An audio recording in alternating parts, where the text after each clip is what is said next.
ஊடகங்களின் பார்வையில் இன்று வெளியாகிய நாளிதழ்களில் உள்ள முக்கிய செய்திகளின் கண்ணோட்டம்.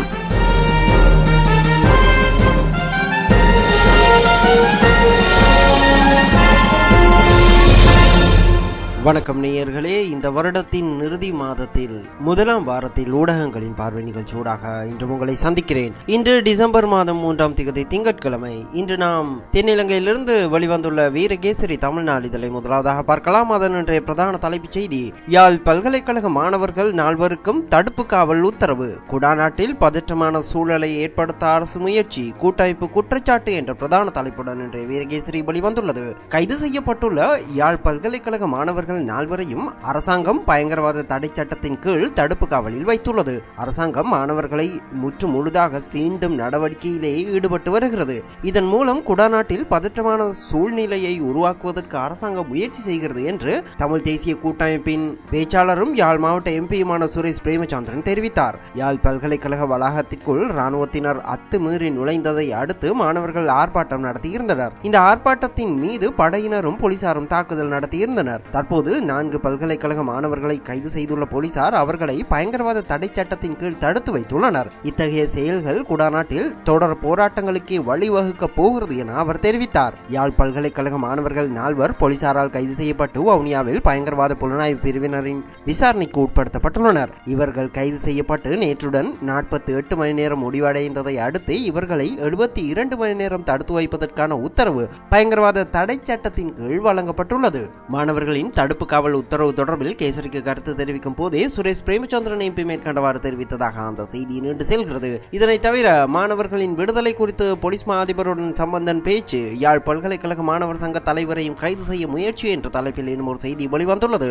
கைது செய்யப்பட்டு தடுத்து வைக்கப்பட்டுள்ள யாழ் பல்கலைக்கழக மாணவர்கள் 4 விடுதலை தொடர்பில் தமிழ் தேசிய கூட்டமைப்பின் தலைவர் இரா சம்பந்தன் போலீஸ் மா அதிபர் இளங்கோனுடன் நேற்று முற்பகல் பேச்சுவார்த்தை நடத்தியுள்ளார். தொலைபேசியூடாக இடம்பெற்ற இந்த பேச்சுவார்த்தையில் கடந்த வெள்ளிக்கிழமை கைது செய்யப்பட்ட மாணவர்களின் விடுதலை தொடர்பாக வினவிய போது தமக்கு கைதிகள் பற்றிய தகவல்கள் எதுவும் தெரியவில்லை என கூறிய போலீஸ் மா அதிபர் 5 நிமிடங்களின் பின்னர் மீண்டும் தொடர்பை ஏற்படுத்துமாறு கூறி 30 நிமிடங்களின் பின்னர் அழைப்பை ஏற்படுத்தி கருத்துக்களை தெரிவித்ததாக இரா சம்பந்தன் தெரிவித்துள்ளார். இதன்போது தொடர்ந்து பேசிய போலீஸ் மா அதிபர் கைது செய்யப்பட்ட 4 மாணவர்களும் தற்போது வவுனியா சிறைச்சாலையில் இருப்பதாகவும் அவர்களின் கைது தொடர்பான பற்றிச்சீட்டுகள் அம்மாணவர்களின் பெற்றோரிடம் வழங்கப்பட்டுள்ளதாகவும் தெரிவித்துள்ளார். அத்துடன் மாணவர்களை பல்கலைக்கழக துணைவேந்தர், பதில் துணைவேந்தர் மற்றும் பெற்றோர்கள் பார்வையிட முடியும் எனவும் தெரிவித்துள்ளார். இதேவேளை முகாமைத்துவப்பட மாணவர் ஒன்றிய தலைவரான பரந்தாமன் சபேஷ்குமாரையும் கைது செய்வதற்காக அவரது வீட்டிற்கு நேற்று அதிகாலை 3:30 மணி அளவில் போலீசார் சென்றுள்ளதாக அந்த செய்தியும் நின்று செல்கிறது. இதனை தவிர ஐநா மனித உரிமை ஆணையாளர் நவநீதன் பிள்ளை இலங்கை வருகிறார். திகதி உறுதி செய்யப்படவில்லை என்கிறார் அமுல்கம என்ற தலைப்பில் இன்னும் ஒரு செய்தி வெளிவந்துள்ளது. ஐக்கிய நாடுகள் சபையின் மனித உரிமை ஆணையாளர் நவநீதன் பிள்ளை அடுத்த வருடம் ஆரம்ப பகுதியில் இலங்கைக்கு விஜயம் மேற்கொள்ள எதிர்பார்ப்பதாக ஐநாவின் மனித உரிமை பேரவை வெளிவிகார அமைச்சுக்கு அறிவித்துள்ளது. எனினும் நவநீதன் பிள்ளை இலங்கைக்கு விஜயம் மேற்கொள்வதற்கான திகதி இதுவரை உறுதி செய்யப்படவில்லை என்றும் அவரின் வருகை தொடர்பில் மட்டும் அறிவிக்கப்பட்டுள்ளதாகவும் வெளிவிகார அமைச்சின் செயலாளர் கருணாதிலக அமுல்கம தெரிவித்தார். பெரும்பாலும் அடுத்த வருடம் ஜனவரி மாதம் அளவில் ஐநா மனித உரிமை ஆணையாளர் நவநீதன் பிள்ளை இலங்கைக்கு வருகை தரலாம் என எதிர்பார்க்கப்படுகிறது. எதிர்வரும் மார்ச் மாதம் ஜெனீவாவில் நடைபெறவுள்ள மனித உரிமை பேரவையின் 22வது கூட்டத்தொடருக்கு முன்னதாக அவர் இலங்கைக்கு வர எதிர்பார்ப்பதாக தெரிய வருவதாக அந்த செய்தியும் நின்று செல்கிறது. இதனை தவிர இன்னும் சில முக்கிய செய்திகளாக திட்டமிட்டபடி நாளை வேலை நிறுத்தம், இலங்கை ஆசிரியர் சங்கம் அறிவிப்பு, பங்கு பெற்ற மாட்டோம் தமிழர் ஆசிரியர் சங்கம் என்ற தலைப்பில் இன்னும் ஒரு செய்தியும் வெளிவந்துள்ளது. நாளை 4ஆம் தேதி வெள்ளிக்கிழமை ஒரு நாள் அடையாள வேலை நிறுத்தம் மேற்கொள்ளப்படும் என்று இலங்கை ஆசிரியர் சங்கத்தின் பொதுச் செயலாளர் ஜோசப் ஸ்டாலின் தெரிவித்துள்ளார். 6 அம்ச கோரிக்கைகளை முன்வைத்து ஆசிரியர் தொழிற்சங்கங்கள் மேற்கொள்ள உள்ள ஒரு நாள் அடையாள வேலை நிறுத்தம் தொடர்பில் கேட்டபோதே அவர் இதனை தெரிவித்தார். இதுகுறித்து அவர் மேலும் கூறுகையில், பல வருடங்களாக இலங்கை ஆசிரியர் மற்றும் அதிபர் சேவையில் உள்ளோர் பல பிரச்சனைகளை எதிர்நோக்கி வருகின்றனர். இந்த பிரச்சனைகளை தீர்த்து வைக்க கோரி பல்வேறு செயற்பாடுகளை முன்னெடுத்தும் பல்வேறு சுற்று பேச்சுக்களை உரிய தரப்புகளுடன் மேற்கொண்டும் எவ்வித பலனும் கிடைக்கவில்லை. அதிபர்களும் ஆசிரியர்களும் பல்வேறு பிரச்சனைகளுக்கு முகம் கொடுத்துள்ளனர். ஆசிரியர்கள் மற்றும் அதிபர்களின் சம்பள முரண்பாடு தீர்க்கப்படவில்லை, பதவி உயர்வுகள் வழங்கப்படவில்லை, சம்பள நிலுவைகள் மற்றும் கொடுப்பனவுகள் வழங்கப்படவில்லை எனவும் தேசிய கொள்கைக்கு அமைய அதிபர் மற்றும் ஆசிரியர் இடமாற்றங்கள் மேற்கொள்ளப்படவில்லை எனவும் இவற்றை வலியுறுத்தி வலியுறுத்தியே இந்த அடையாள வேலைநிறுத்த போராட்டம் மேற்கொள்ளப்பட உள்ளதாகவும் அவர் தெரிவித்ததாக அந்த செய்தியும் நீண்டு செல்கிறது. அதே போல மக்களை அணிதிரட்டி ஆட்சியை பிடிப்போம் 2013 போராட்ட ஆண்டு என்கிறார் திஸ்ஸ என்ற தலைப்பில் இன்னும் ஒரு செய்தி வெளிவந்துள்ளது. ஐக்கிய தேசிய கட்சி எதிர்வரும் 2013 ஆண்டை அரசாங்கத்திற்கு எதிராக மக்களை இணைத்து வீதியில் இறக்கி ஆர்ப்பாட்டம் நடத்தும் ஆண்டாகவே நோக்குகிறது. அந்த வகையில் 2014 ஆண்டில் ஆட்சியை பிடிக்கும் நோக்கில் மக்களை அணிதிரட்டி செயற்படுவோம் என்று ஐக்கிய தேசிய கட்சியின் பொதுச் செயலாளரும் எம்பியுமான திஸ்ஸ அத்தநாயக்க தெரிவித்தார் என அந்த செய்தியும் நீண்டு செல்கிறது. இதனை தவிர முஸ்லிம்களுக்கு எதிராக சிறிய குழுவினரை செயற்படுகின்றனர், பாதுகாப்பு வழங்கப்படும், அமைச்சர் பசில் ராஜபக்ச உறுதி என்ற தலைப்பில் இன்னும் ஒரு செய்தி வெளிவந்துள்ளது. நாட்டின் முஸ்லிம்கள் அச்சம் கொள்ள தேவையில்லை, முஸ்லிம்களுக்கு தகுந்த பாதுகாப்பு வழங்கப்படும், ஒரு சிறிய குழுவினரை முஸ்லிம்களுக்கு எதிராக செயற்படுகின்றனர், இதில் வெளிநாட்டு சக்திகளும் சம்பந்தப்பட்டுள்ளன, யார் சம்பந்தப்பட்டாலும் முஸ்லிம்களை பாதுகாக்க வேண்டியது அரசின் கடமையாகும் என பொருளாதார அபிவிருத்தி அமைச்சர் பசில் ராஜபக்ச உறுதியளித்துள்ளார். நாட்டின் முஸ்லிம்கள் எதிர்நோக்கும் சமகால பிரச்சனைகள் பற்றி ஸ்ரீலங்கா முஸ்லிம் கவுன்சிலினால் வெள்ளிக்கிழமை இரவு சிரேஷ்ட அமைச்சர் HM ஃபவுசியின் இல்லத்தில் ஏற்பாடு செய்யப்பட்டிருந்த கலந்துரையாடலில் கலந்து கொண்டு உரையாற்றும் போதே அமைச்சர் பசில் ராஜபக்ச இதனை தெரிவித்ததாக அந்த செய்தியும் நீண்டு செல்கிறது. அதனை தவிர பொதுநலவாய நாடுகள் அமர்வில் கனடிய பிரதமர் பங்கேற்கார் என்ற தலைப்பில் இன்னும் ஒரு செய்தி வெளிவந்துள்ளது. மனித உரிமைகள் மேம்படாது போனால் 2013 ஆண்டு இலங்கையில் நடைபெறவுள்ள பொதுநலவாய நாடுகளின் மாநாட்டில் கனடாவின் பிரதமர் ஸ்டீஃபன் ஹாஃபர் பங்கேற்க போவதில்லை என்று மீண்டும் அறிவிக்கப்பட்டுள்ளது. கனடிய வெளியுறவு அமைச்சின் பேச்சாளர் கிறிஸ்டின் ராய் இதனை தெரிவித்துள்ளதாக அந்த செய்தியும் நீண்டு செல்கிறது. இதனை தவிர நாம் அடுத்ததாக இன்றைய தினம் வெளிவந்துள்ள திவ இன பத்திரிகையை பார்க்கலாம். அதன் இன்றைய பிரதான தலைப்புச் செய்தி, தலைவர் பதவியை நீடித்துக் கொள்ளும் முயற்சியில் ரணில் விக்ரமசிங்கவிற்கு வெற்றி என்ற பிரதான தலைப்புடன் இன்றைய திவ இன பத்திரிகை வெளிவந்துள்ளது. ஐக்கிய தேசிய கட்சியின் தலைவர் பதவியை 6 வருடங்களாக நீடித்துக் கொள்ளும் முயற்சியில் ரணில் விக்ரமசிங்க வெற்றி பெற்றுள்ளார். ஐக்கிய தேசிய கட்சியின் 54வது வருடாந்த பொதுக்கூட்டத்தின் போது ஐக்கிய தேசிய கட்சியின் தலைவர் இந்த வெற்றியை ஈட்டியுள்ளதாக அந்த செய்தி நீண்டு செல்கிறது.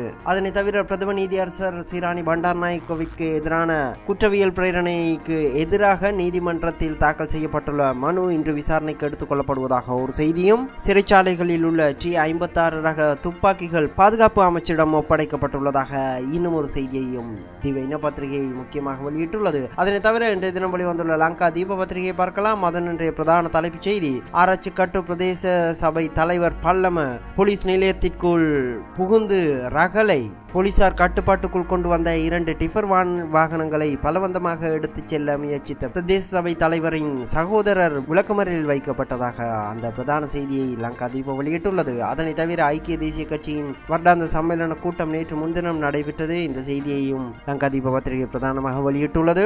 இதனை தவிர 600 கோடி ரூபாவை செலுத்தாவிடின் கேரவலப்பட்டிய மின் உற்பத்தி நிலையத்திற்கு எரிபொருள் வழங்கப்பட மாட்டாது என இறுதி எச்சரிக்கை விடுக்கப்பட்டுள்ளதாக இன்னும் ஒரு செய்தியையும் லங்கா தீப பிரதானமாக வெளியிட்டுள்ளது. அந்த செய்திகளை தவிர இன்றைய தினம் தமிழகத்திலிருந்து வெளிவந்துள்ள தினமணி பத்திரிகையை அடுத்ததாக பார்க்கலாம். அதன் இன்றைய பிரதான தலைப்புச் செய்தி, வாக்கெடுப்பில் வெற்றி உறுதி, அமைச்சர் அந்நிய நேரடி முதலீட்டு விவகாரம் என்ற பிரதான தலைப்புடன் அந்த பத்திரிகை வெளிவந்துள்ளது. சில்லறை வர்த்தகத்தில் அந்நிய நேரடி முதலீட்டு விவகாரம் தொடர்பாக பாராளுமன்றத்தில் நடைபெறவுள்ள வாக்கெடுப்பில் மத்திய அரசு வெற்றி பெறும் என்று நாடாளுமன்ற விவகாரத்துறை அமைச்சர் கமல்நாத் நம்பிக்கை தெரிவித்துள்ளார். அதே நேரத்தில் சில்லறை வர்த்தகத்தில் அந்நிய நேரடி முதலீட்டை கொண்டு வருவது தொடர்பான அந்நிய செலாவணி மேலாண்மை சட்ட அறிக்கை பாராளுமன்றத்தில் ஒரு அவையில் நிறைவேறினால் போதுமானது என்றும் அவர் கூறியுள்ளார். இதன் மூலம் மத்திய அரசுக்கு போதுமான அளவு பெரும்பான்மை இல்லாத மாநில அவைக்கு இந்த அறிக்கை வராது என்பதை அவர் மறைமுகமாக கூறியுள்ளதாக இன்றைய தினமணியின் பிரதான செய்தி நீண்டு செல்கிறது.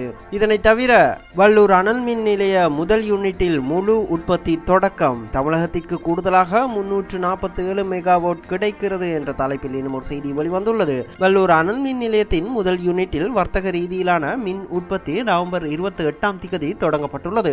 முழு உற்பத்தி தொடங்கியுள்ளதால் அதிலிருந்து தமிழகத்தின் பங்கான 347 மெகாவாட் மின்சாரம் இப்போதைக்கு கிடைத்து வருகிறது. செப்டம்பர் மாதத்திற்கு பிறகு காற்றலை மின் உற்பத்தி முழுவதும் நின்றுவிட்டதால் தமிழகத்தின் மின் பற்றாக்குறை கடுமையாக உயர்ந்துள்ளதாக அந்த செய்தி நீண்டு செல்கிறது. இதனை தவிர காவிரி தமிழகத்திற்கு தண்ணீர் கிடைக்குமா, உச்ச நீதிமன்றத்தில் இன்று விசாரணை என்ற தலைப்புடன் இன்னும் ஒரு செய்தியும் வெளிவந்துள்ளது. வெளிவந்துள்ளது. காவிரியிலிருந்து தமிழகத்திற்கு தேவையான தண்ணீர் பெறுவது தொடர்பான வழக்கு விசாரணை உச்சநீதிமன்றத்தில் திங்கட்கிழமை நடைபெற உள்ளது. தமிழக விவசாயிகளின் வாழ்வாதார பிரச்சனையாக உள்ள காவிரி நீர் தொடர்பான இந்த விசாரணை தமிழகத்தில் மிகுந்த எதிர்பார்ப்பை ஏற்படுத்தியுள்ளது. காவிரி நதிநீர் பிரச்சனை தொடர்பாக தமிழக முதல்வர் ஜெயலலிதா பெங்களூருக்கு வியாழக்கிழமை சென்று கர்நாடக முதல்வர் ஜெகதீஷ் ஷெட்டருடன் பேச்சு நடத்தியிருந்தார். ஆனால் தமிழகத்திற்கு தண்ணீர் தர கர்நாடகம் மறுத்துவிட்டது. இதையடுத்து தமிழகத்திற்கு எவ்வளவு நீர் வேண்டும் என்பது குறித்து தமிழக அரசும் கர்நாடக அணைகளின் நீர் அளவு அவர்களுக்கான தேவை குறித்து கர்நாடக அரசு அறிக்கைகளை தாக்கல் செய்ய உச்ச நீதிமன்ற நீதிபதிகள் வெள்ளிக்கிழமை உத்தரவிட்டதாக அந்த செய்தி நீண்டு செல்கிறது. இதனை தவிர நாம் அடுத்ததாக தமிழகத்தின் தினமலர் பத்திரிகையை பார்த்து விடலாம். அதனுடைய பிரதான தலைப்புச் செய்தி வறட்சி, 10,000 கூட்டுறவு சங்கங்களில் நிதி அபாயம், தேர்தலை நடாத்தி சமாளிக்க வேண்டும் அரசு என்ற பிரதான தலைப்புடன் தினமலர் வெளிவந்துள்ளது. தமிழகத்தில் உள்ள 10,000க்கும் மேற்பட்ட கூட்டுறவு சங்கங்கள் போதுமான நிதியின்றி வறட்சியின் பிடியில் சிக்கி இயங்க முடியாமல் தவித்து வருகிறது.